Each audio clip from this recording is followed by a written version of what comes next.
สวทแพร่ FM 91 MHz กรมประชาสัมพันธ์ข่าวจริงเชื่อถือได้สื่อรัฐพัฒนาคุณภาพชีวิตคนจังหวัดแพร่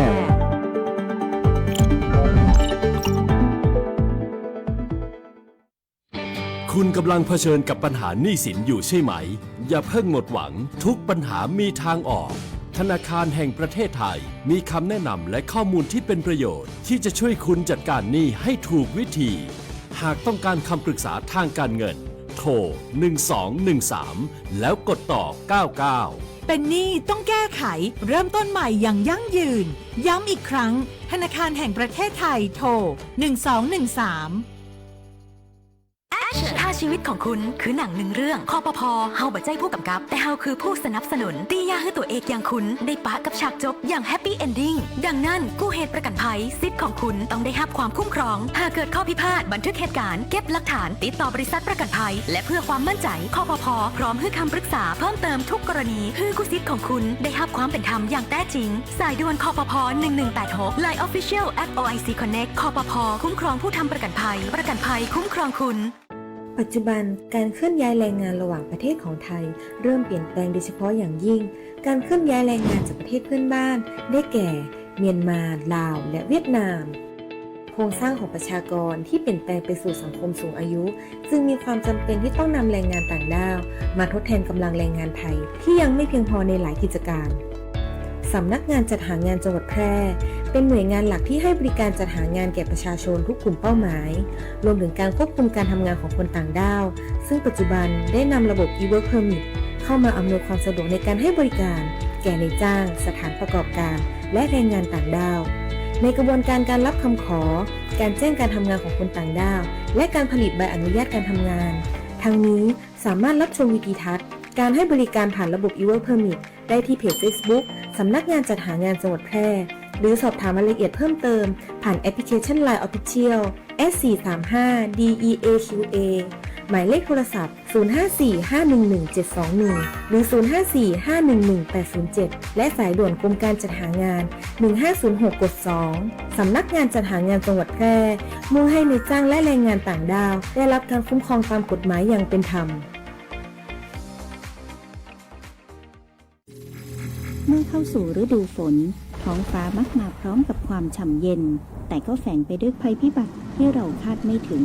ภัยแรกบนท้องถนนฝนตกถนนลื่นทัศนวิสัยลดลงโปรดลดความเร็วเว้นระยะห่างและเปิดไฟหน้ารถเมื่อฝนตกหนักเพื่อให้ทุกการเดินทางปลอดภัยภัยที่ 2 โรคระบาดร้ายแรงน้ำขังคือแหล่งเพาะพันธุ์ยุงลายต้นเหตุไข้เลือดออกและระวังโรคไข้ฉี่หนูจากการลุยน้ำขังล้างเท้าให้สะอาดทันทีเพื่อป้องกันเชื้อโรคภัยที่ 3 พายุและไฟฟ้ารั่วหลีกเลี่ยงการอยู่ใกล้ต้นไม้ใหญ่ป้ายโฆษณาที่ไม่แข็งแรงอย่าสัมผัสกับเสาไฟหรืออุปกรณ์ไฟฟ้าขณะตัวเปียกชื้นเด็ดขาดเตรียมพร้อมรับมือติดตามข่าวสารสภาพอากาศอย่างใกล้ชิดเพราะความไม่ประมาทคือเกราะคุ้มกันที่ดีที่สุดสำหรับคุณและครอบครัวหากเกิดภัยพิบัติภาวะฉุกเฉินแจ้งสายด่วนปภ1784หรือแจ้งข้อมูลอบจ.แพร่โทร054-532-485ด้วยความห่วงใยจากองค์การบริหารส่วนจังหวัดแพร่เจริญมอเตอร์เบนซ์มาพบกับชาวจังหวัดแพร่อีกครั้งนำรถ Mercedes-Benz RT GLA 200 C-Class E-Class GLC SUV และล่าสุด CLA 250 Plus รถพลังงานไฟฟ้าวิ่งไกลถึง792กิโลเมตรสัมผัสประสบการณ์การขับขี่สุด Exclusive พร้อมรับข้อเสนอที่ดีที่สุดเฉพาะวันอาทิตย์ที่16สิงหาคมนี้ที่ร้านร่มไม้ใหญ่เวลา 9:00 นถึง 16:00 นวันเดียวเท่านั้นสอบถามโทร053-220-951หรือคลิก Facebook Benz เจริญมอเตอร์เชียงใหม่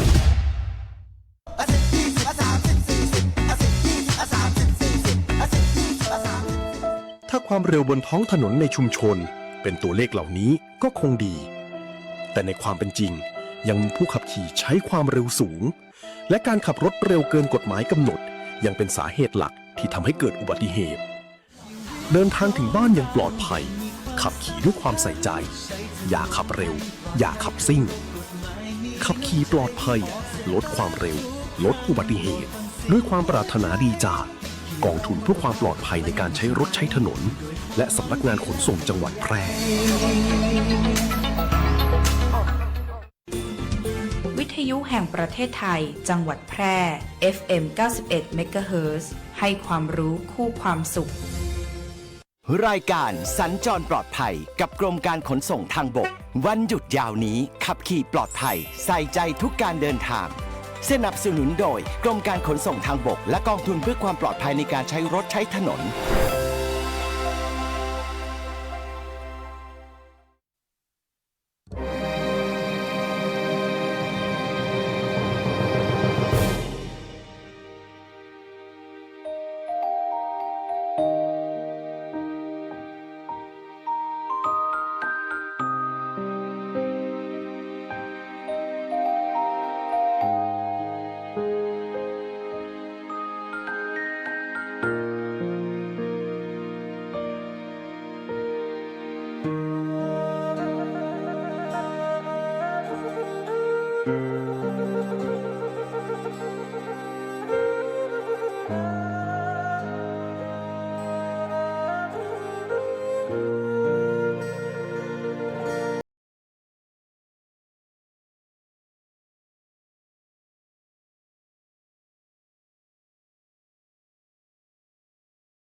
วัยรุ่นขับขี่ปลอดภัยถ้ายังไม่อยากตายให้ใส่หมวกกันน็อกเดี๋ยวน็อกจะน็อกเดี๋ยวน็อกจะน็อกเดี๋ยวน็อกจะน็อกเดี๋ยวน็อกจะน็อกเดี๋ยวน็อกจะน็อกเดี๋ยวน็อกจะน็อกเฮ้ยผมเจอแล้วนะระวังจะน็อกขับรถเร็วขนาดนี้ตัวเองจะได้ตายคาทางคอนใจเย็นวัยรุ่นปลอดภัยไว้ก่อนรุ่นเล็กดูรุ่นใหญ่มันอันตรายเข้าใจไหมฮะระวังจะน็อกเอาเป็นเอาเป็น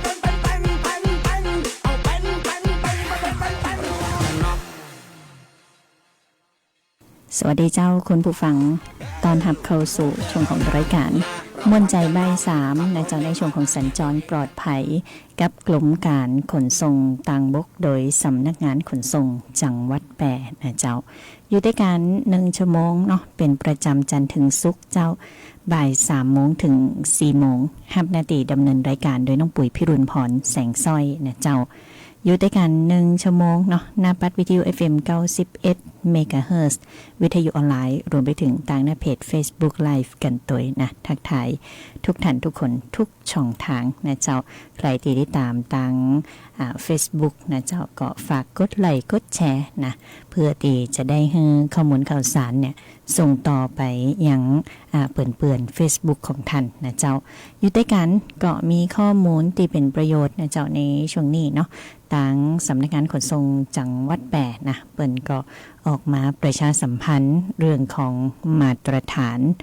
รถบรรทุกคิวมากนะเจ้าเฮาก็ประชาสัมพันธ์ให้ได้รับฟังกันเป็นประจำทุกปีนะเจ้ากับมาตรฐานของรถบรรทุกคิวมากนะเจ้าซึ่งก็จะต่างกับมาตรฐานอื่นๆนั่นก็คือใจสำหรับรถบรรทุกเท่านั้นนะเจ้าก็จะต้องเป็นไปด้วยความสมัครใจนะเหมาะกับบริษัทขนาดเล็กขนาดกลางขนาดใหญ่นะเจ้าแล้วก็บ่ต้องผ่านมาตรฐานอื่นๆมาก่อนก็สมัครได้นะเจ้าสำหรับภาคบริษัทนะตีอยากจะนำรถบรรทุกของท่านนะเข้าสู่ระบบคิวมากนะเจ้าก็สามารถที่จะสมัครได้นะเจ้าการได้รับเครื่องหมายคิวมากเนาะก็จะมีประโยชน์นั่นก็คือผู้ใช้บริการนะพึงพอใจนะเจ้าเป็นการเพิ่มความน่าเชื่อถือให้กับบริษัทนะเจ้าแล้วก็การสร้างภาพลักษณ์ดีๆเนาะช่วยลดต้นทุนการบริหารงานก็จะเป็นไปอย่างมีระบบง่ายต่อการพัฒนาไปสู่มาตรฐานสากลนะเจ้าเพิ่มความสามารถในการแข่งขันแล้วก็เพิ่มความปลอดภัยบนท้องถนนกันตัวนะเจ้าความคิดเห็นเนาะมาจากการสำรวจเนาะการสัมภาษณ์ในเชิงลึกแล้วก็การสนทนากลุ่มผู้ประกอบการขนส่งด้วยรถบรรทุกทั่วประเทศนะซึ่งก็มีกว่าจำนวน235รายนะเจ้าเป็นไปตามโครงการศึกษาและพัฒนากลยุทธ์สำหรับการยกระดับภาพลักษณ์ระบบมาตรฐานคุณภาพบริการขนส่งด้วยรถบรรทุกคิวมากนะเพื่อสนับสนุนความปลอดภัยในการขนส่งสินค้าต่างถนนนะเจ้าคนฟังนะใครที่สนใจเนาะติดต่อได้ที่สำนักงานขนส่งทุกแห่งทั่วประเทศนะเจ้าก็เข้าไปเนาะก็จะมีประโยชน์มากมายเนาะคุณผู้ฟังสำหรับผู้ประกอบการนะทั้งขนาดเล็กขนาดกลางแล้วก็ขนาดใหญ่นะเจ้าก็เป็นข้อมูลจากทางกรมการขนส่งทางบกเนาะตีทางขนส่งนะเพิ่นก็เอามาประชาสัมพันธ์นะเพื่อว่าผู้ประกอบการในพื้นที่ของเขาจะมีความสนใจก็สามารถที่จะติดต่อได้ที่สำนักงานขนส่งจังหวัดแปรนะเจ้าตีแม่ลายเนาะหรือนะจะโทรสอบถามก็ได้นะหรือเข้าไปติดตามทางหน้าเพจ Facebook Live นะคุณผู้ฟังก็จะมีข้อมูลข่าวสารให้ได้ติดตามกันนะเจ้าหรือจะสอบถามผ่านทางสายด่วน1584ก็ได้นะเจ้าตลอด24ชั่วโมงนะคุณผู้ฟังก็เอาข้อมูลมาประชาสัมพันธ์กันในช่วงแรกก่อนนะเจ้าเดี๋ยวช่วงหน้าจะมาประชาสัมพันธ์เรื่องของใบอนุญาตขับรถเนาะในกรณีที่หมดอายุเนี่ยจะต้องเนี่ยจะใดนะเจ้าเดี๋ยวช่วงหน้ามาติดตามเจ้า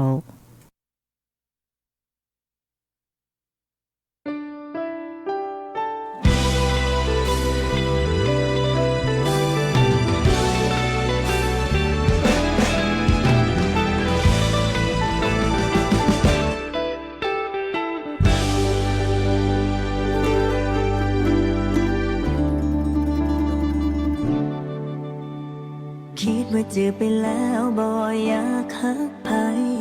คิด เวลาไปแล้วกับความช้ำใจโดนก็ตัวจนใจสลายบ่มีชิ้นดีแม้สิพังสิเพปานใดย้อนหัวใจบ่เคยหาดีอยู่คนเดียวทั้งนานกว่านี้กลัวมันสิเช่าเสียงลำโพงมันดังแต่เสียงลำพังมันเหงาเปิดเพลงไหนก็เศร้าที่ไหลบ่เศร้าก็หยดน้ำตาขอแค่เพียงสิ่งเดียวถ้าแม้นมีวาสนาสิ่งศักดิ์สิทธิ์เจ้าข้าเมตตาหนูสิได้บ่ขอให้เจอกับคนที่เขาจริงใจคนที่เพิ่นบ่มีพันธะใดๆคนที่พร้อมจะมีแค่หนูคนเดียวอยากได้อีหลีท่านเจ้าข้าเปิดดวงชะตาให้เจอคนฮักหนูจริงสักทีถ้าได้ผู้เป้าดีๆหนูสิรำแก้บนถวาย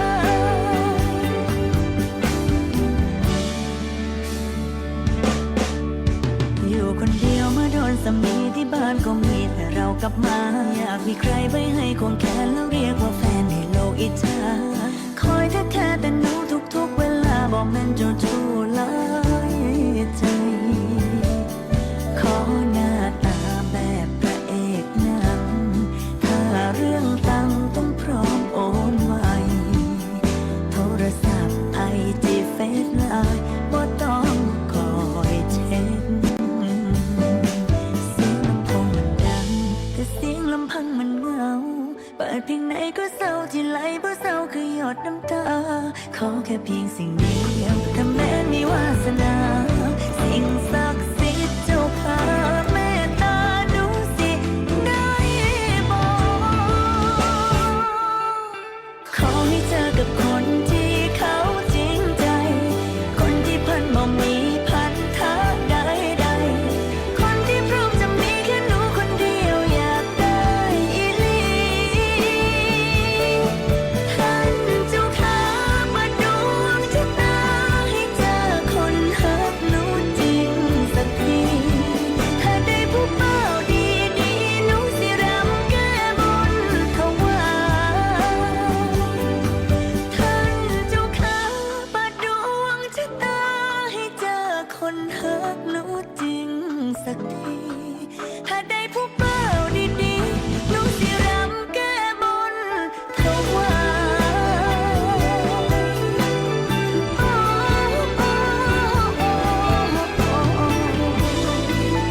หนูสิรำแก้บนถวาย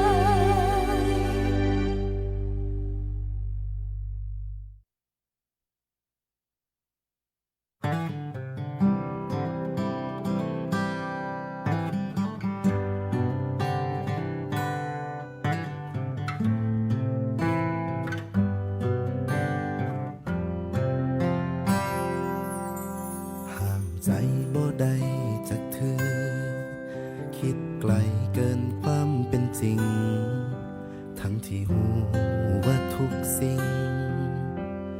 ยังบอกไปฮอดใสทักหาคุยกันสุมือ คุยแล้วจังใด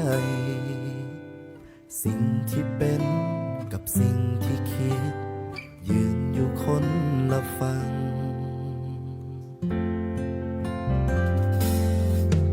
หวังว่าสิดีกว่านี้ แต่ก็ยังบ่มีหยังเลย หวังว่าสิเป็นคนคุ้นเคย หวังว่าเขาสิคิดคือเฮาย้อนคำว่าคิดฮอดอยู่แดก็เลยแท้หัวใจให้เขาทักมาตอบไปทุกแรงเศร้าบางมือเธอจนดึกดื่น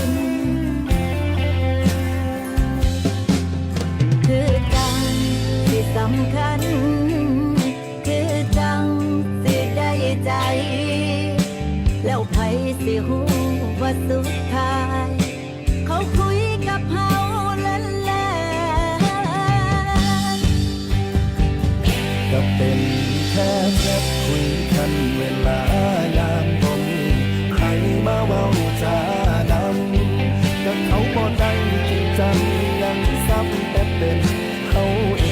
ำคัญเจ้าของบ่แปลกดอกหน้ายามพอหน้ากันพยายามสบตาเขายังบ่มองใส่แต่ใจบ่ใส่สมองเอาว่ายังเป็นอย่างเขาจังคุยกับเฮาเล่น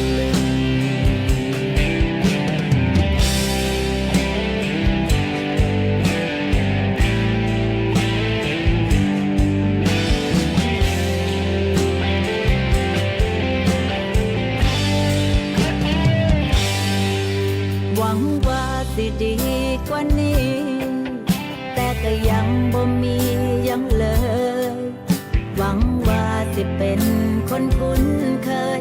หวังว่าเขาสิคิดคือเฮาย้อนคำว่าคิดทอดอยู่แดก็เลยแท้หัวใจให้เขาทักมาตอบไปทุกแรงเศร้าบางมือจะจนดึกดื่น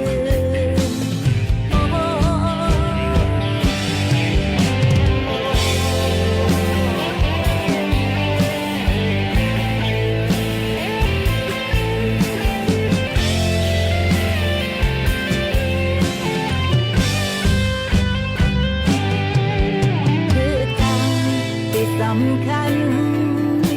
คือจังสิได้ใจแล้วไผสิฮู้ว่าสุดท้าย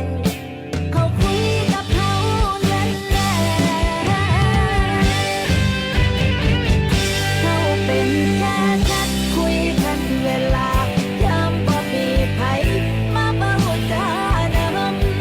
ถ้าเขาบ่ได้จริงจังยังซ้ำแต่เป็นเขาเองที่สำคัญเจ้าของบ่แปลกดอกหน้ายามพอหน้ากันพยายามสบตาเขายังบ่มองมีแต่ใจบ่มีสมองโอ้คิดเอาว่ายังเป็นอย่างเขาจังคุยกับเราเล่นเล่น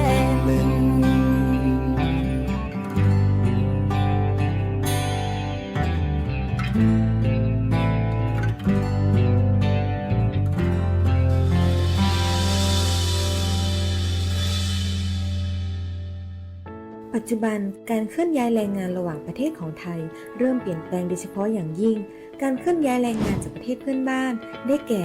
เมียนมาลาวและเวียดนามโครงสร้างของประชากรที่เปลี่ยนแปลงไปสู่สังคมสูงอายุจึงมีความจำเป็นที่ต้องนำแรงงานต่างด้าวมาทดแทนกำลังแรงงานไทยที่ยังไม่เพียงพอในหลายกิจการสำนักงานจัดหางานจังหวัดแพร่เป็นหน่วยงานหลักที่ให้บริการจัดหางานแก่ประชาชนทุกกลุ่มเป้าหมายรวมถึงการควบคุมการทำงานของคนต่างด้าวซึ่งปัจจุบันได้นำระบบ e-work permit เข้ามาอำนวยความสะดวกในการให้บริการแก่นายจ้างสถานประกอบการและแรงงานต่างด้าวในกระบวนการการรับคำขอการแจ้งการทำงานของคนต่างด้าวและการผลิตใบอนุญาตการทำงานทั้งนี้สามารถรับชมวิดีทัศน์การให้บริการผ่านระบบ e-work permit ได้ที่เพจ Facebook สำนักงานจัดหางานจังหวัดแพร่หรือสอบถามรายละเอียดเพิ่มเติมผ่านแอปพลิเคชัน LINE Official S435DEAQA หมายเลขโทรศัพท์ 0545117721 หรือ 0545118807 และสายด่วนกรมการจัดหางาน 1506 กด 2 สำนักงานจัดหางานจังหวัดแพร่มุ่งให้นายจ้างและแรงงานต่างด้าวได้รับการคุ้มครองตามกฎหมายอย่างเป็นธรรม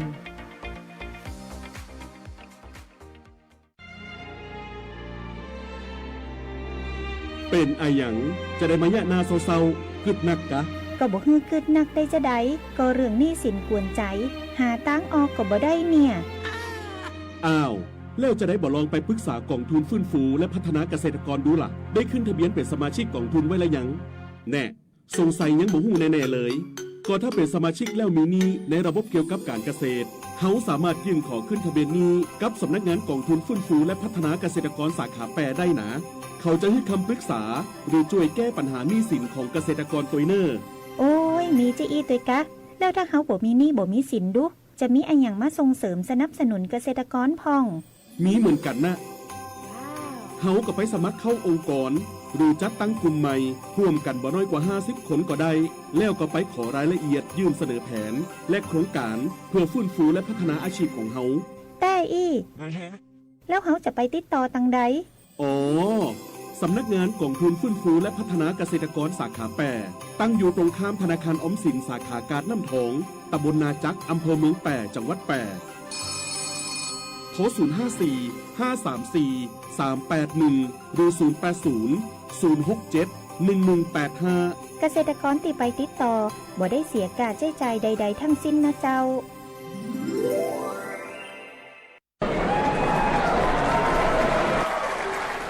เฮ้ยลาบหมูดิบจานนี้เด็ดมากเลือดข้นๆเลยลองชิมดูหรอพี่แต่ช่วงนี้เขาเตือนเรื่องโรคไข้หูดับกันเยอะนะกินดิบๆแบบเนี้ยกลัวหูหนวกกลัวตายอะพี่ โถกินมาตั้งนานไม่เห็นเป็นไรดื่มเหล้าเข้าไปก็ฆ่าเชื้อแล้วหยุดความคิดนั้นครับมะนาวหรือเหล้าขาวไม่สามารถฆ่าเชื้อไข้หูดับได้เชื้อแบคทีเรีย Streptococcus suis ในหมูดิบเลือดดิบหรือแผลที่สัมผัสหมูสดสามารถทำให้เกิดเยื่อหุ้มสมองอักเสบติดเชื้อในกระแสเลือดจนหูหนวกถาวรหรือเสียชีวิตได้ในไม่กี่วันข้อมูลจากกองระบาดวิทยาพบผู้ป่วยและผู้เสียชีวิตอย่างต่อเนื่องทุกปีโดยเฉพาะผู้สูงอายุผู้มีโรคประจำตัวและผู้ที่ดื่มสุราเรื้อรังจะมีอาการรุนแรงกว่าปกติปกป้องตัวคุณและคนที่คุณรักด้วยหลักสุกร้อนสะอาดปรุงเนื้อหมูให้สุกด้วยความร้อนทั่วถึงแยกอุปกรณ์มีดเขียงตะเกียบสำหรับหมูดิบและหมูสุกและสวมถุงมือทุกครั้งที่ต้องหยิบจับเนื้อหมูสดเลิกกินดิบเพื่อชีวิตที่ปลอดภัยด้วยความปรารถนาดีจากสำนักงานป้องกันควบคุมโรคที่ 1 เชียงใหม่กรมควบคุมโรคกระทรวงสาธารณสุข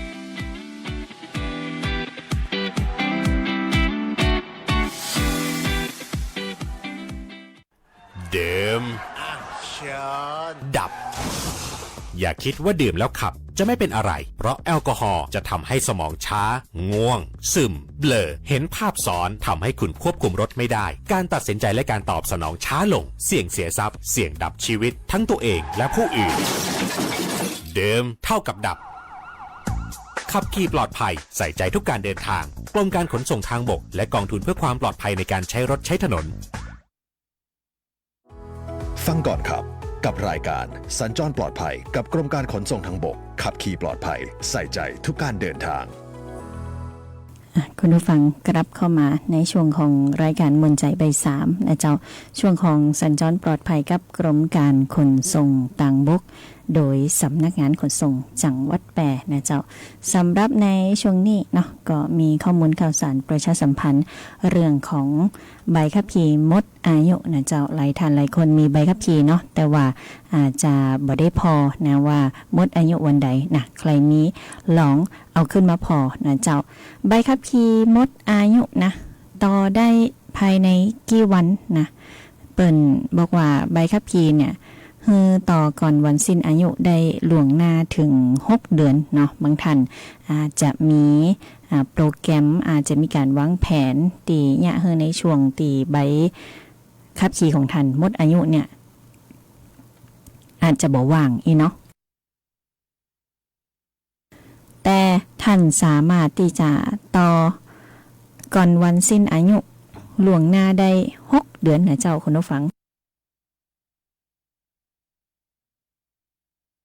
โดยให้อบรมแบบออนไลน์แล้วก็นำผลของการอบรมเนี่ยมาทำเรื่องตีสำนักงานขนส่งนะอาจจะปริ้นออกมานะหรือแคปหน้าจอออกมานะการทดสอบสมรรถภาพทางร่างกายทุกกรณีเนาะตีสำนักงานขนส่งนะสาขาสำนักงานขนส่งใกล้บ้านนะเจ้าการตีขับขี่ในคณะตีใบขับขี่สิ้นอายุอันนี้มีโทษปรับสูงสุดถึง 2,000 บาทนะคุณผู้ฟังสำหรับการต่อใบขับขี่ใบอนุญาตขับรถนี่นะส่วนบุคคล5 ปีนะต่อเป็น5 ปีนะเจ้า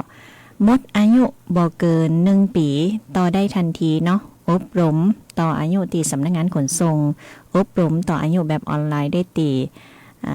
ออนไลน์ได้นะเจ้าแล้วก็เอาผลน่ะไปตีสำนักงานขนส่งนะเจ้าผลการอบรมเนาะหากว่าหมดอายุเกิน1 ปีก็จะต้องมีการอบรมตัวแล้วก็ทดสอบข้อเขียนนะเจ้าผ่านระบบบ่ต่ำกว่า45ข้อนะการผ่านนะเจ้าจากทั้งหมด50ข้อท่านจะต้องผ่านอย่างน้อยนะ45ข้อนะเจ้าถ้าหมดอายุเกิน3 ปีเนาะท่านจะต้องไปอบรมไปสอบทั้งข้อเขียนแล้วก็สอบทั้งการขับรถนะเจ้าส่วนการเปลี่ยนใบอนุญาตขับขี่นะเปลี่ยนชนิดของใบขับขี่ส่วนบุคคลชั่วคราว2 ปีเป็น5 ปีถ้าหมดอายุบ่เกิน1 ปีอันนี้ต่อได้ทันทีเช่นกันเนาะบ่มีการอบรมนะเจ้าอันนี้ในกรณีการเปลี่ยนชนิดใบขับขี่ส่วนบุคคลชั่วคราวจาก2 ปีเป็น5 ปีนะเจ้าติดต่อได้ทันทีบ่มีการอบรมเมื่อถือใบอนุญาตขับรถครบ1 ปีเนาะก็สามารถต่ออายุล่วงหน้าได้ทันทีบ่มีการอบรมแต่ถ้าหมดอายุเกิน1 ปีท่านจะต้องอบรมตีสำนักงานขนส่งแล้วก็ทดสอบข้อเขียนนะเจ้าทดสอบข้อเขียนนะในระบบนะเจ้าต้องผ่าน45ข้อขึ้นไปจากข้อสอบ50ข้อถ้าหมดอายุเกิน3 ปีนะเช่นกันเนาะอบรมได้ตีสำนักงานขนส่งทดสอบข้อเขียนนะผ่าน45จาก50ข้อแล้วก็ต้องทดสอบขับรถตัวเนาะทุกกรณีเนี่ยเจ้าดำเนินการด้วยตนเองตีสำนักงานขนส่งไกลบ้านสำนักงานขนส่งสาขาหรือสำนักงานขนส่งตีท่านต้องการไปสอบนะเจ้าก็เตรียมเอกสารตีจะต้องใจนะเมื่อท่านไปต่ออายุใบขับขี่เนาะใบขับขี่แบบเดิมจะเป็นแบบสมาร์ทการ์ดนี่นะหรือเอาถ้าเป็นของสมัยตะก่อนเนี่ยอาจจะเป็นที่มันเคลือบใสๆเนาะแต่เดี๋ยวนี้อาจจะบ่มีแล้วนะเปลี่ยนเป็นแบบสมาร์ทการ์ดหมดแล้วเนาะเอาใบขับขี่เดิมเนี่ยตีหมดอายุเนี่ยนะเจ้าไปตรวจแล้วก็บัตรประจำตัวประชาชนนะแล้วก็ใบรับรองแพทย์ตีแพทย์รับรองเนาะอายุบ่เกิน1 เดือนนะนับจากวันที่ออกใบรับรองแพทย์นะเจ้าคุณผู้ฟังก็ถ้าจะมาต่อวันใดนะวางแผนไว้นะแล้วก็ไปออกใบรับรองแพทย์นะเจ้าแต่บ่เกิน1 เดือนเนาะด้วยความห่วงใยนะเจ้าจากทางสวทแปนะใครตีใบขับขี่หมดอายุนะหรือว่าหมดบ่ฮู้ในลืมนะจกขึ้นมาพอนะยิบขึ้นมาพอนะเจ้าคุณฟังนะถ้าหมดก็ต่อเรียบร้อยนะเจ้าการตีเฮาเนี่ยใจใบขับขี่นะขี่รถไปนะแล้วก็ใบขับขี่กับหมดอายุนะเจ้าหน้าที่เปิ้นบอกว่า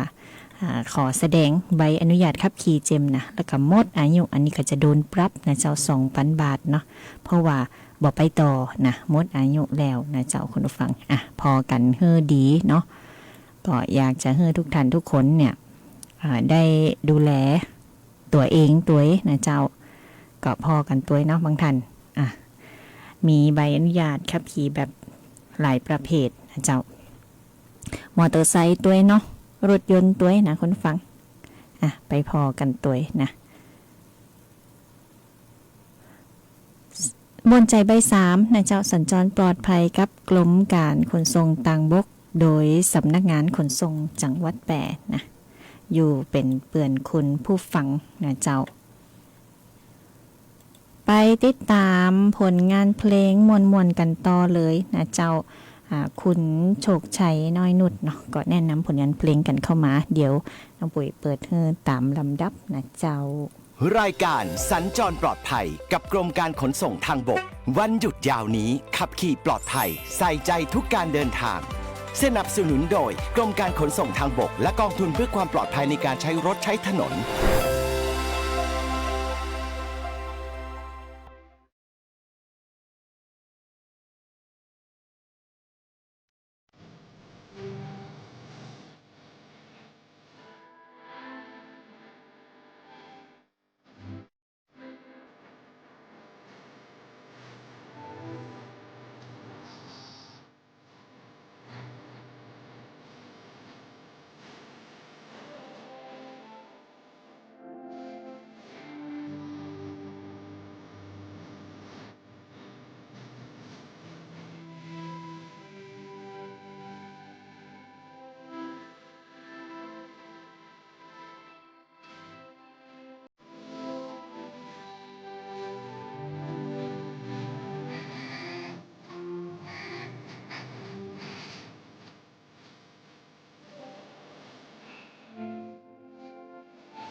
วังเวงยามพลบคำทั้งที่นารามผู้คนจอแจคิดถึงพี่บาคิดถึงน้องบ่าวและพ่อแม่แต่เพื่อความฝันหนุ่ยไม่แค่ต้องจบรามแน่แค่ไม่กี่ปีคิดถึงปากตายไม่ได้ลบไปนานเต็มทีพ่อจ้าแม่จ้าคงสบายดีหนุ่ยอยู่ทางนี้แม่ไม่ต้องห่วงแค่เงานิดน้อยวังหัวใจลอยอยู่กลางเมืองหลวงมองรูปพ่อแม่ให้ชื่นสวงก็ให้เงาได้ไปหลายวันเศร้ารามใจแกร่งจะขอแข่งกับความอ้างว้างเศร้ารามสยามใจชั่วไม่กลัวไม่ถอยเศร้ารามคนนี้รู้ดียังมีคนคอยพ่อแม่รอหน่อยหนุ่ยไม่ทำให้ผิดหวังคิดถึงทุกครั้งหนุ่ยชอบมานั่งอยู่หน้าร้านมองรถมองไฟยามพลบคำผู้คนหน้ารามดังเพื่อนคลายเหงาอยากฝากดวงใจผ่านในสายลมเบาๆล่องลอยไปถึงบ้านเราบอกกล่าวสาวรามคิดถึง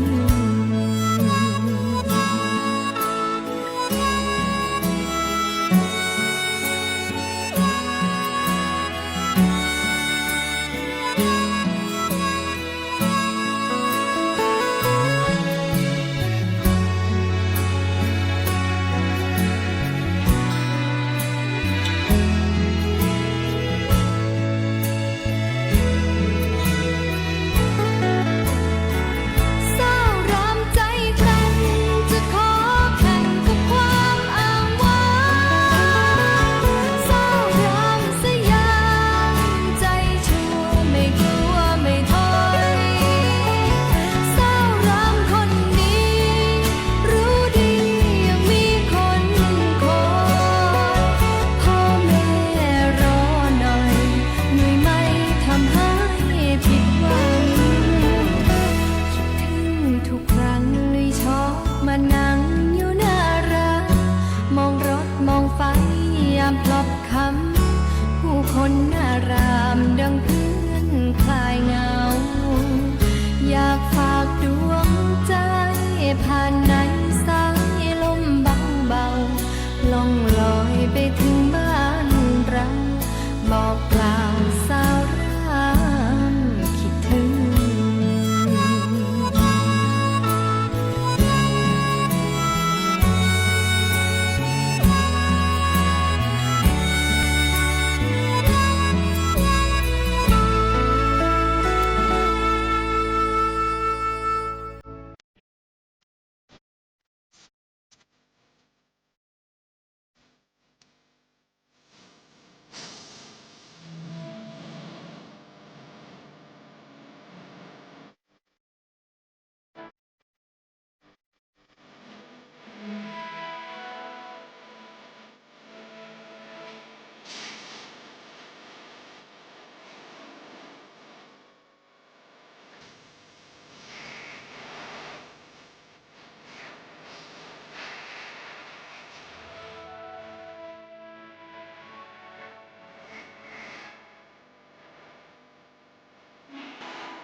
ผลงานเพลงที่คุณเอกโชคชัยแนะนำกันเข้ามานะเจ้า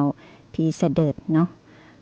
รักจังนะเจ้าก็ได้เปิดให้ได้ติดตามแล้วขอบพระคุณทุกการติดตามรับฟังทุกช่องทางกันตัวนะเจ้า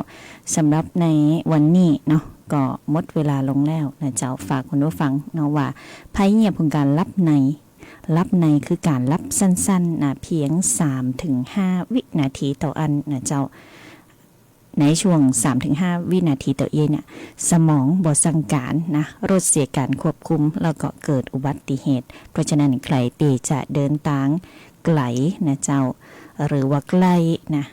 เนาะเพียงเสี้ยววินาทีอย่างตีบอกนะเจ้า 3-5 วินาทีแต่ถ้าใครรับแกนะวูบรับไปนะก็ย่าให้เกิดอุบัติเหตุได้นะเจ้าพักผ่อนเพียงพอก่อนออกเดินทางนะเจ้าด้วยความห่วงใยจากทางสวทแปและสำนักงานขนส่งจังหวัดแปนะเจ้าวันนี้น้องปุ๋ยพิรุณพรแสงสร้อยนะก็ต้องลาคุณผู้ฟังไปก่อนนะเจ้าปะกันได้ไหมจันทร์ถึงศุกร์เนาะ 15:10 นาทีถึง 16 นาฬิกาโดยประมาณจะนี่นะเจ้าวันนี้ลาไปก่อนโชคดีมีความสุขทุกท่านสวัสดีเจ้าสนับสนุนโดยกรมการขนส่งทางบกและกองทุนเพื่อความปลอดภัยในการใช้รถใช้ถนน